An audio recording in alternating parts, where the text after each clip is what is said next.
Hey guys, good morning. Andy here with Expert Renovation. Rain finally stopped. Got a nice muddy mess on a driveway job. Jonathan and Julio hard at it.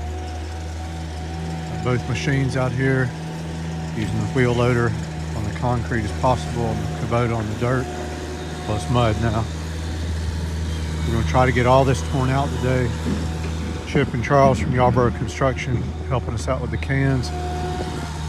We got a real muddy mess here, but nothing we're not used to dealing with.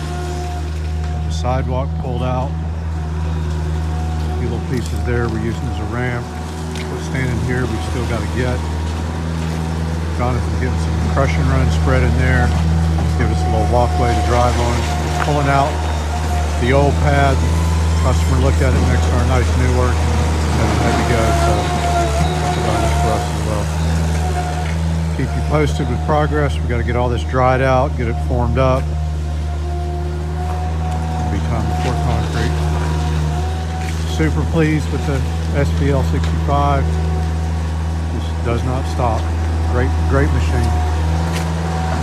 Bobcat's hanging in there too. So call us if we can help you out with any type of concrete work. Got the crews, equipment, experience to get it right for you. Keep thinking about our friends in Ukraine, and please don't forget to subscribe.